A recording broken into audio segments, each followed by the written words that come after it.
Assalamualaikum warahmatullahi wabarakatuh. Kembali lagi bersama saya Faizul Umam. Di sini saya akan membawakan berita tentang demokrasi Indonesia menjadi politik uang. Berbicara tentang demokrasi di Indonesia, perpartaian politik, perpolitikan, judul pemilu. Di sisi sekarang masih sangat krisis sekali karena Indonesia menghadapi tantangan yang sangat serius, yaitu politik uang. Fenomena ini mengakibatkan penggunaan uang atau materi lainnya untuk mempengaruhi pilihan politik masyarakat supaya mereka mencoblos orang yang sudah memberikannya uang dan mengancam integritas proses demokrasi di Indonesia, sehingga menimbulkan kekhawatiran tentang kualitas kepemimpinan dan juga menghasilkan keadilan yang tidak sesuai dengan sistem partai politik yang ada di Indonesia.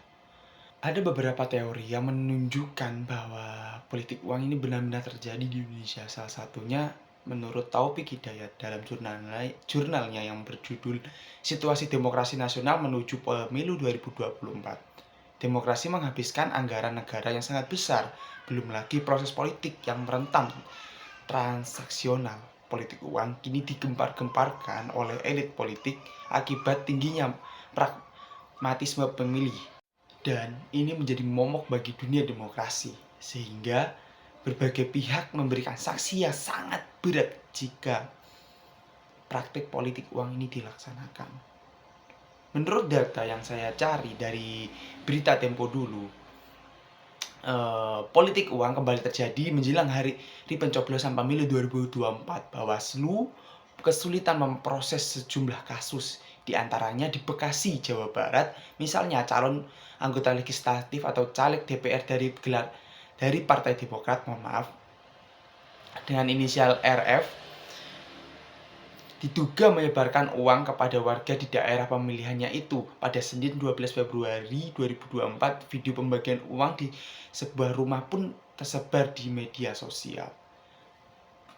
Jadi di dunia politik sekarang masih banyak terjadi politik uang, masih beredar semua tentang politik uang, karena mereka berpikir bahwa saya punya uang, saya punya kuasa. Jadi dalam faktanya,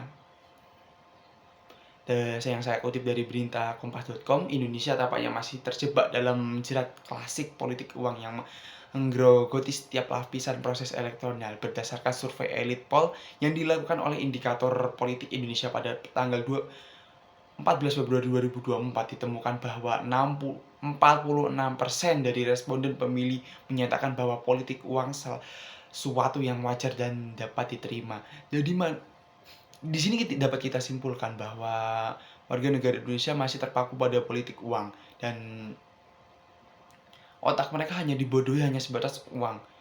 Mereka tidak tahu siapa yang mereka pilih. Mereka hanya disuap oleh uang. Setelah itu mereka memilih calon tersebut, tidak tahu latar belakangnya bagaimana, tidak tahu kepemimpinannya bagaimana. Mereka hanya tergiur akan uang yang diberikan. Setelah itu mereka acuh tak acuh tentang pemilihan mereka, acuh tak acuh tentang bagaimana nasib bangsa ke depannya. Percaya atau tidak, survei ini adalah realitas proses elektoral yang temati dan jamak terjadi di pemilu Indonesia kemarin. Politik uang dianggap kok wajaran tahun 2024, belum usai proses elektoral selanjutnya akan dihadapi pada pilkada serentak. Ingat, pilkada serentak akan dilaksanakan bulan November ini tahun 2024, dan itu akan menjadi ladang politik uang juga. Bagaimana kita akan memilih calon pemimpin daerah dan juga bupati kita. Tapi apakah kita akan masih menggunakan politik uang? Apakah kita akan menyoblos orang yang memberi kita uang?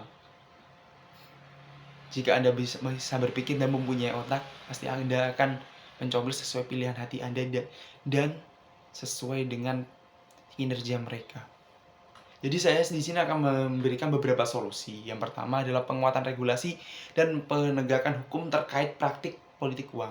Yang kedua, peningkatan transparansi dan akuntabilitas dan pandangan terhadap kampanye politik. Yang ketiga, edukasi politik terhadap masyarakat untuk meningkatkan kesadaran dan akan bahaya politik uang.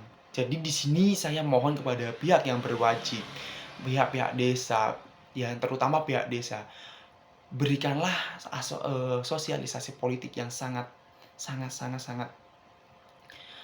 bisa dikatakan sangat rinci tentang politik uang ini. Bagaimana mereka memilih calon pemimpin mereka, bagaimana tahapan-tahapan itu, bagaimana mereka menghindari politik uang tentunya, agar supaya Indonesia maju. Indonesia, saya mendengar rumor bahwa Indonesia akan emas tahun 2045 kalau tidak salah. Jika kita masih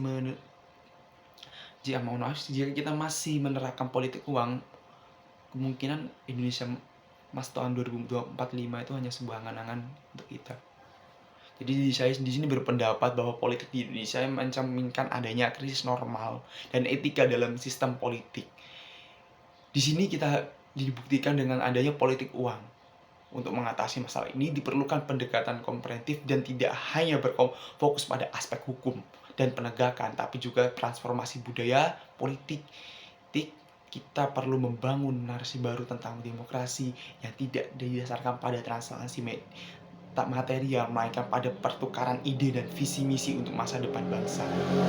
Jadi, saya berpesan kepada Anda, jika Anda punya otak, maka berpikirlah, dan jika Anda punya mata, maka lihatlah bagaimana kinerja pemimpin kalian, bagaimana visi dan misi calon pemimpin kalian, bagaimana regulasi kedepannya bangsa Indonesia ini jika pemimpin kalian yang kalian pilih hanya karena politik uang. Saya Faizul Umam, saya pamit undur diri. Wassalamualaikum warahmatullahi wabarakatuh.